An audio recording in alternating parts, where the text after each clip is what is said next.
ସଦା ପ୍ରଭୁଙ୍କ ନାମରେ ଧନ୍ୟବାଦ ହେଉ। ପ୍ରଭୁଙ୍କର ପ୍ରିୟ ଲୋକମାନେ, ଆପଣ ସମସ୍ତ ଲୋକଙ୍କୁ ପ୍ରଭୁ ଆଶୀର୍ବାଦ କରନ୍ତୁ ଏବଂ ଏହି ସମୟରେ ଏହି ଭିଡ଼ିଓକୁ ଦେଖୁଥିବା ପ୍ରଭୁଙ୍କର ପ୍ରିୟ ପ୍ରତ୍ୟେକ ଲୋକମାନେ, ଆପଣ ସମସ୍ତ ଲୋକଙ୍କୁ ପ୍ରଭୁ ଯୀଶୁଙ୍କ ନାମରେ ନମସ୍କାର ଜ୍ଞାପନ କରେ।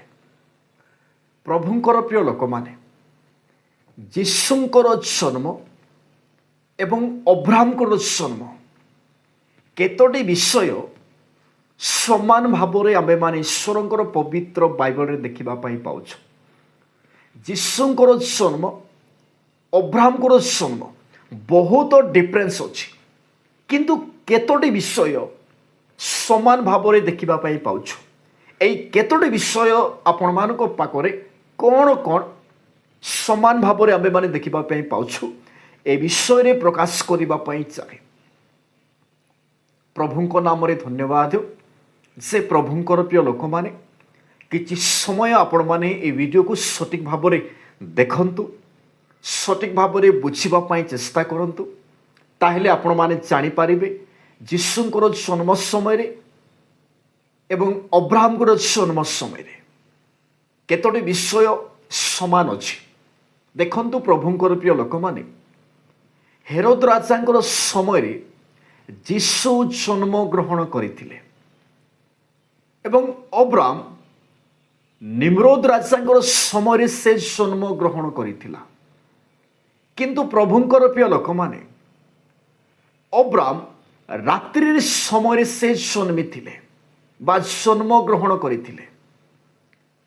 ଯୀଶୁ ମଧ୍ୟ ରାତ୍ରିର ସମୟରେ ହିଁ ସେ ଜନ୍ମ ଗ୍ରହଣ କରିଥାଇ ପାରନ୍ତି, କାରଣ ପଣ୍ଡିତମାନେ ରାତ୍ରି ସମୟରେ ସେମାନେ ତାରା ଦେଖି ଦେଖି ଆସୁଅଛନ୍ତି। ମାତ୍ୟୁ ତାର 2:9 ପଦ ଅନୁସାରେ। ପ୍ରଭୁଙ୍କର ପ୍ରିୟ ଲୋକମାନେ, କିନ୍ତୁ ହେରୋଦ ରାଜା ଯୀଶୁଙ୍କ ବିରୁଦ୍ଧରେ ସେ ଉଠିଲା ଯୀଶୁଙ୍କୁ ହତ୍ୟା କରିବା ପାଇଁ ଏବଂ ଅବ୍ରାହମଙ୍କର ସମୟରେ ମଧ୍ୟ ନିମ୍ରୋଦ ରାଜା ଅବ୍ରାହମକୁ ହତ୍ୟା କରିବା ପାଇଁ ସେ ଉଠିଲା। କିନ୍ତୁ ଅବ୍ରାହମକୁ ନିମ୍ରୋଦ ରାଜା ମାରିପାରିଲା ନାହିଁ। এই ଜାଗାରେ ଯୀଶୁଙ୍କୁ ମଧ୍ୟ ହେରୋଦ ରାଜା ମାରିପାରିଲା ନାହିଁ। ପ୍ରଭୁଙ୍କର ପ୍ରିୟ ଲୋକମାନେ, ଯୀଶୁଙ୍କର ଜନ୍ମ ସମୟରେ ପଣ୍ଡିତମାନେ ତାରା ଦେଖି ଦେଖି ଆସୁଛନ୍ତି। এই ଜାଗାରେ ଅବ୍ରାହମଙ୍କର ଜନ୍ମ ସମୟରେ ପଣ୍ଡିତ, ଶାସ୍ତ୍ରଜ୍ଞ, ଜ୍ୟୋତିଷ ଦେଖିବା ଲୋକମାନେ ମଧ୍ୟ ସେମାନେ ତାରାକୁ ଦେଖୁଅଛନ୍ତି। ଆପଣମାନେ ବୁଝିବା ଦରକାର ପ୍ରଭୁଙ୍କର ପ୍ରିୟ ଲୋକମାନେ, ନିମ୍ରୋଦ ରାଜା ଅବ୍ରାହମଙ୍କର ପିତା ତେରହଙ୍କୁ କହିଲେ ଯେ ତୁମର ପୁତ୍ରକୁ ମୋତେ ଦିଅ, ପଇସା ଦେବି। ତୁମର ପୁତ୍ର ମୋ ବିରୁଦ୍ଧରେ ଉଠିବା ପୂର୍ବରୁ ସେ ପୁତ୍ରକୁ ହତ୍ୟା କରିବେ। এই ପ୍ରକାର ଅନେକ ବିଷୟ ଅଛି ପ୍ରଭୁଙ୍କର ପ୍ରିୟ ଲୋକମାନେ। କିନ୍ତୁ ତେରହ ନିଜର ପୁତ୍ରକୁ ନ ଦେଇ ତାର ଦାସୀର ପୁତ୍ରକୁ ନିମ୍ରୋଦ ରାଜାଙ୍କ ପାଖରେ ଆଣିଦେଲେ ଏବଂ ସେଇ ପୁତ୍ର ନିମ୍ରୋଦ ରାଜା ଭାବିଲା ଯେ ମୁଁ ଅବ୍ରାହମକୁ ମାରିଅଛି ବୋଲି ସେଇ ପୁତ୍ରକୁ ସେ ମାରିଦେଇଅଛି ନିମ୍ରୋଦ ରାଜା। ଏବଂ ହେରୋଦ ରାଜା ମଧ୍ୟ 2 ବର୍ଷରୁ କମ୍ ଶିଶୁକୁ ସମସ୍ତ ଲୋକଙ୍କୁ ସେ ହତ୍ୟା କଲେ। ସେ ଭାବିଥିବେ ଯୀଶୁ ମଧ୍ୟ ସେଇ ଜାଗାରେ ହୋଇଥାଇ ପାରନ୍ତି ସେମାନଙ୍କ ମଧ୍ୟରେ, କିନ୍ତୁ ଯୀଶୁଙ୍କୁ ସେ ମାରି ନାହିଁ। ଅନ୍ୟ ସମସ୍ତ ଶିଶୁକୁ ସେ ମାରିଅଛି, କିନ୍ତୁ এই ଜାଗାରେ ମଧ୍ୟ ଅବ୍ରାହମକୁ ମାରି ନାହିଁ। କିନ୍ତୁ ଆଉ ଗୋଟିଏ ଶିଶୁକୁ ନିମ୍ରୋଦ ରାଜା ସେ ମାରିଅଛି। ଅବ୍ରାହମଙ୍କର ପିତା ତେରହ, ମାତା ହେଉଛନ୍ତି ଅମତେଲ।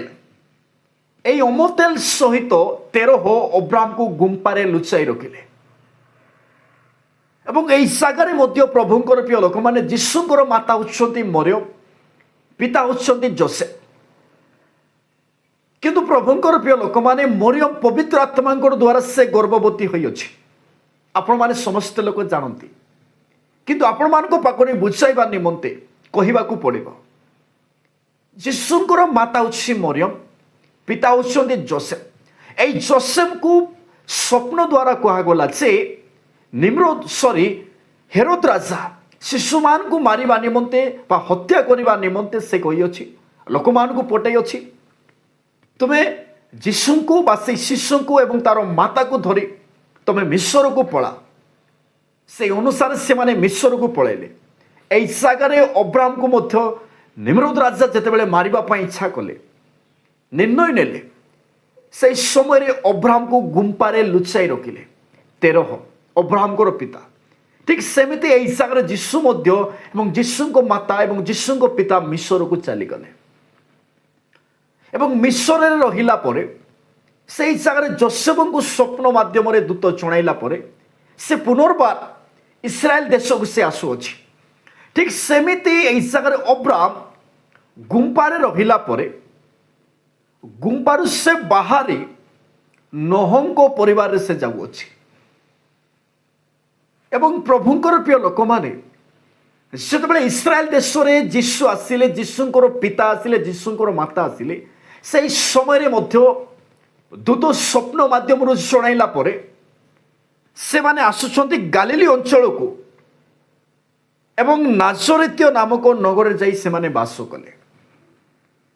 ଠିକ୍ ସେମିତି ଏହି ଜାଗାରେ ନୋହଙ୍କ ପରିବାରରେ ରହିଲା ପରେ ପ୍ରଭୁଙ୍କର ପ୍ରିୟ ଲୋକମାନେ, ଅବ୍ରାମ ସେ ନିଜର ଗୃହକୁ ସେ ଆସୁଅଛନ୍ତି, ନିଜର ପରିବାରରେ ସେ ଆସୁଅଛନ୍ତି, ନିଜର ପିତାମାତାଙ୍କ ପାଖରେ ସେ ଆସୁଅଛି।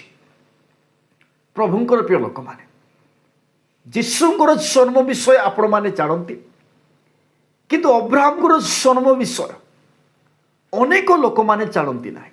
ଅବ୍ରାମଙ୍କର ଜନ୍ମ ସମୟରେ କ'ଣ କ'ଣ ଘଟିଛି, କ'ଣ କ'ଣ ଘଟଣା ଘଟିଛି, ଏ ବିଷୟ ଜାଣନ୍ତି ନାହିଁ।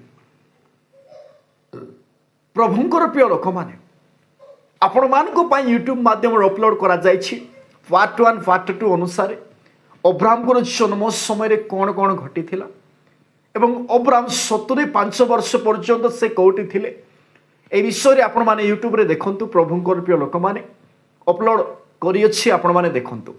কিন্তু প্রভুঙ্কর প্রিয় লোকমানে অব্রামଙ୍କର জন্ম এবং যীশুଙ୍କର জন্ম ବହୁତ ডিফরেন্স ଅଛି, কিন্তু কেতোটি বিষয় সমান মধ্যে আমেମାନେ ଦେଖିବା ପାଇଁ পাইলু।